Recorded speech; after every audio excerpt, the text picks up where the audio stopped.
Good morning! Magandang umaga po sa ating lahat.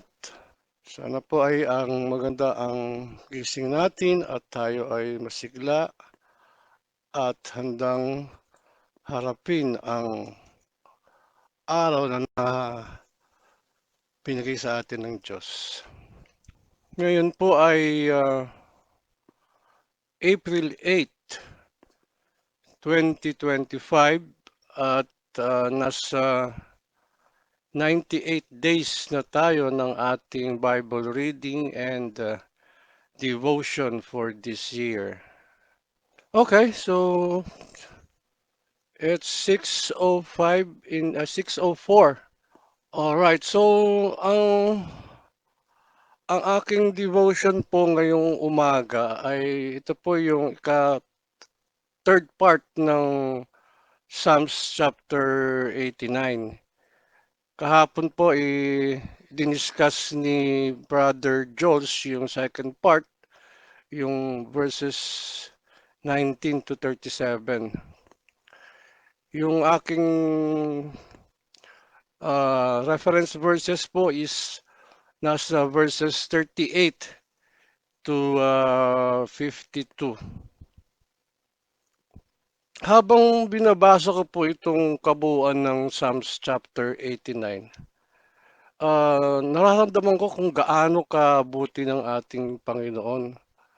Pero nung pinag-aaralan ko na po yung reference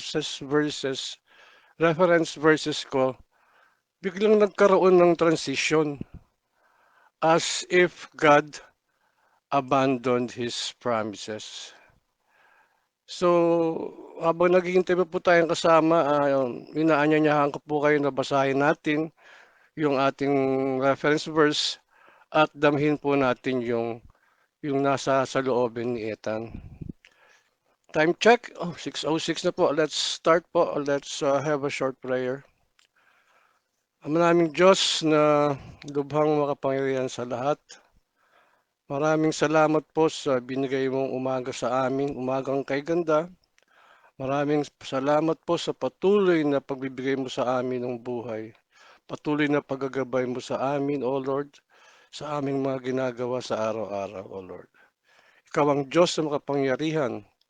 Ikaw ang Diyos na nagbibigay sa amin ng mga biyaya at ikaw ang Diyos ng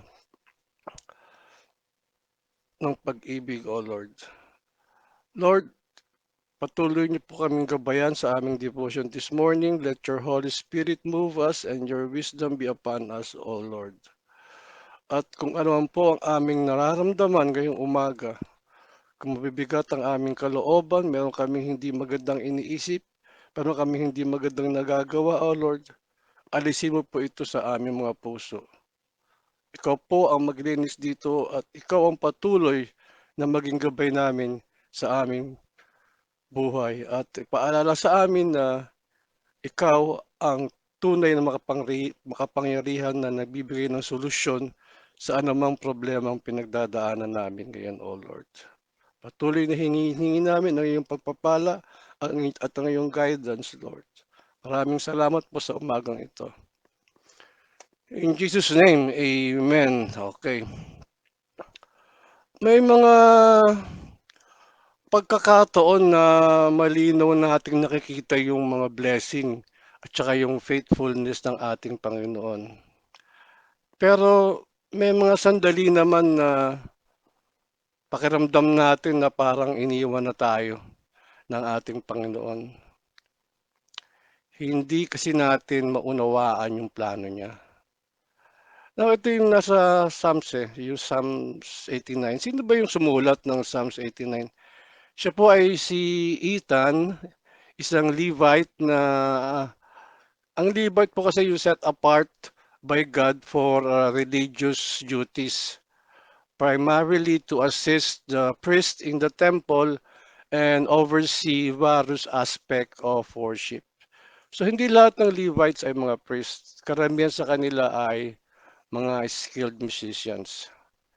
Dito, pinakita ni Ethan na isa siyang ordinaryong tao na nakakaranas ng matinding pagsubok, pero patuloy na kumakapit sa katapatan ng Diyos. Ngayon, ihalin tulad natin ito sa mga nangyayari sa ating buhay.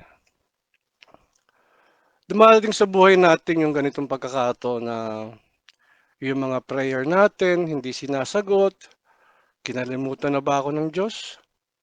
Natutulog ba ang Diyos? Bakit kaya niya pinapayagan ang mga pangyayaring ito? So ang title po ng devotion ko is When God Seems Silent. Meron lang po akong dalawang katanungan na bigyan natin ng pansin ngayong umaga. Katanungan na dapat nating sagutin in all honesty. Una po, have you ever felt like God was silent in your life? How did you respond? May mga pagkakataon ba na parang tahimik ang Diyos sa ating buhay? Paano natin ito tinatanggap? Kapag hindi natin maramdaman yung presensya ng Diyos dahil sa mga problema natin, dahil sa kasalukuyan nangyayari sa atin, take time and look back. Balikan natin yung mga pagkakataong naranasan natin na hindi pa rin nawawala yung faithfulness ng ating Panginoon. Minsan kasi sa sobrang bigat ng pinagdadaanan natin, nakakalimutan natin na minsan binuhat na rin tayo ng Diyos sa ganito nating sitwasyon. Yung katahimikan ng Diyos, hindi nangangahulugan na wala siyang ginagawa. Sa buhay natin ngayon, maaaring dumadaan tayo sa panahong walang sagot sa mga prayer natin. Kung ikaw ay may sakit, sa tingin mo walang kagalingan, hanggang ngayon wala ka pa ring trabaho. Nagkakaproblema tayo sa ating mga business na tila ba hindi natin malampasan.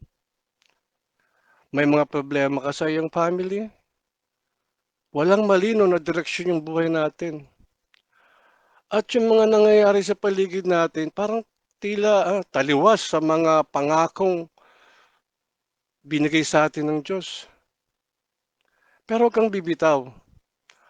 Ang Diyos na sumagot sa iyo noon, siya rin ang Diyos na sasagot sa ating muli. Maaaring dun sa ways na gusto mo, sa paraan na gusto mo, pero laging ayon sa kanyang will, ayon sa kanyang faithfulness, ayon sa kanyang wisdom. Maaaring kumikilos siya parang hindi natin agad nakikita o naunawaan. May ginagawa siya kahit dun sa nasa trials ka, may ginagawa ang Diyos, may ginagawa sa puso natin, may ginagawa sa paligid natin, at may ginagawa sa mga taong nasa paligid natin. Kahit tila tahimik ang Diyos, huwag tayong hihinto sa panalangin. Kasi hindi dapat maging dahilan yung para manlamig tayo sa ating relasyon sa Diyos. In fact, dapat ito yung maging lalo tayong kumapit at maging masigasig sa pagpananalangin. Kasi minsan kasi ang panalangin ng isip natin para humili lang tayo ng kasagutan. Pero hindi natin alam na ito ay isang way, isang daan para mapalapit yung puso natin sa Diyos. Maninatili ba tayong tapat kahit walang sagot ang Diyos? Patuloy ba tayong mananalangin kahit wala kang nararamdamang pag-asa? Sa bawat sandali, sa bawat panalangin na tila walang kasagutan, alam mo ang tinuturo sa atin ng Diyos?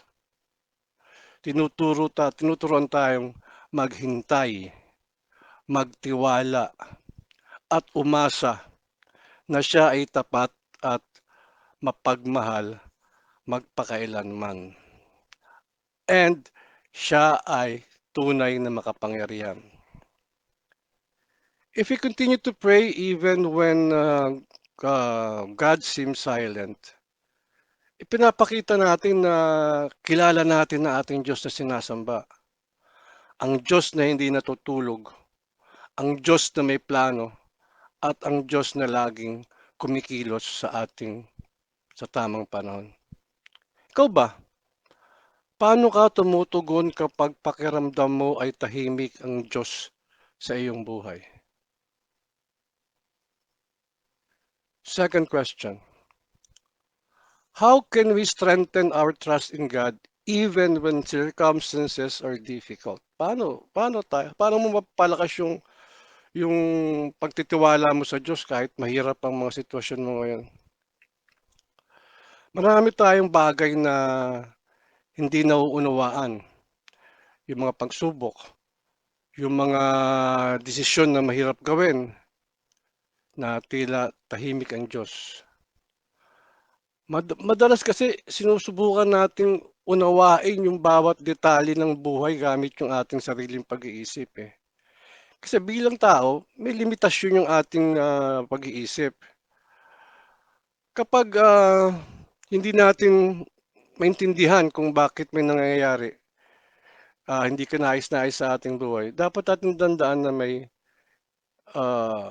purpose ang mga bagay na nangyayari. So, anong dapat natin gawin? Imbis na ipilit ang sariling plano, matutong ipagkatiwala ito sa Diyos. In our life journey, um, natural lang na gustuhin natin na tayo ang magplano ng lahat, wala dun sa future natin, sa career, sa family, even in our dreams. Ngunit hindi lahat ng ating plano naaayon. Kasi mas mataas yung purpose ng Diyos para sa atin. Kasi kahit na gaano mo paghandaan yung mga plans mo, may mga bagay na hindi talaga aayon. Sa ganitong pagkakataon po, basahin natin yung nasa Proverbs chapter 3 verses 5 to 6. Trust in the Lord with all your heart and lean not on your own understanding. In all your ways submit to Him and He will make your path straight. Napakaganda po nun. Magtiwala sa magtiwala tayo sa ating Panginoon, ang buong puso. Huwag kang manalig sa iyong sariling pangunawa. Hindi ito madali. Lalo na kapag yung walang kasiguruhan yung hinaharap mo, ngunit dito tayo sinusubok. Dito sinusubok yung faith natin. Yung kakayahan natin magtiwala sa Diyos kahit hindi natin alam ang mga susunod na mangyayari. Dahil alam natin kung sino ang kasama natin sa bawat hakbang natin gagawin. Yung pagtitiwala sa Diyos, ibig sabihin nun, parang binibitawan mo yung control. We embrace God's will, yung kanyang kalooban. So, hindi na ikaw yun. Paano mo mapapalakas ang iyong pagtitiwala sa Diyos kahit mahirap ang mga sitwasyon? Ang salita ng Diyos ang ating gabay. Sa Psalms also, 119, 105, Your word is a lamp for my feet, a light on my path. Ang iyong salita ay ilawan sa aking paa at liwanag sa aking landas. Dito sa mundo natin ginagalawan, napakaingay, nakakalito, na kaya kinakailangan meron tayong malinaw na gabay para hindi tayo maligaw. Maraming tao ang nagsasabi sa atin, ito ang tama, dito ka pumunta, ganito gawin mo, lapitan mo sa ganito. Pero Ang salita ng Diyos lamang ang nagbibigay sa atin ng tunay na walang pagkukulang na direksyon sa ating buhay.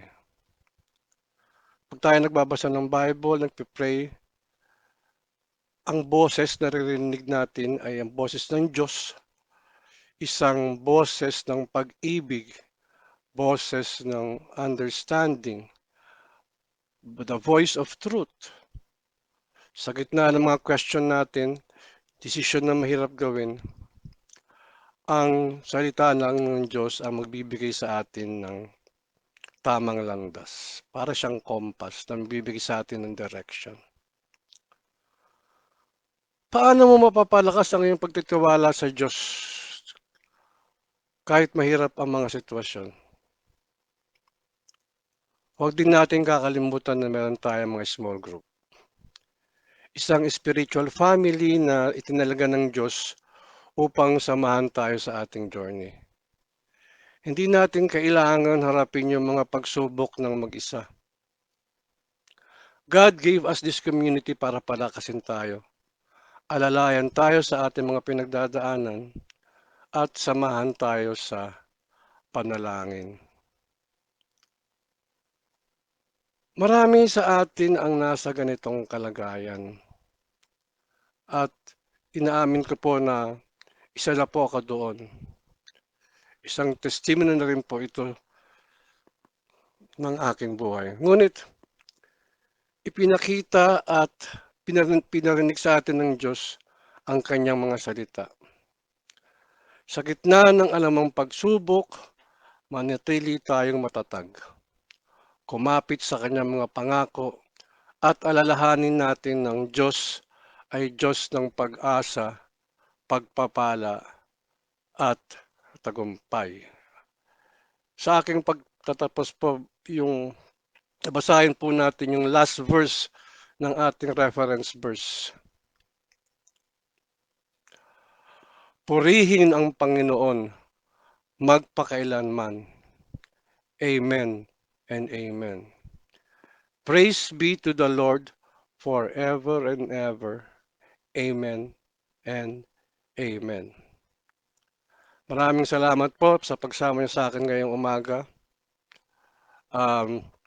Kahit ano ang mga pagsubok ang dinadaan natin ngayon, kahit anong sitwasyon ng kalagayan mo ngayon, alalahanin natin na ang kanyang mga kabutihan sa ating buhay. Always look back.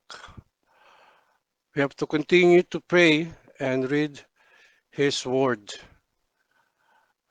Magtiwala sa kanyang plano kahit hindi mo ito lubos na nauunawaan. Makisama sa mga taong magpapalakas sa iyong pananampalataya. At palaging magpasalamat sapagkat ang Diyos ay gumagawa sa ating buhay sa kanyang tamang panahon. Maraming salamat po sa inyong pagsubaybay sa ating morning devotion. God bless. Mag-ingat po tayo sa ating mga gagawin ngayon. And hanggang sa muling pagkikita po. Bye for now. Thank you.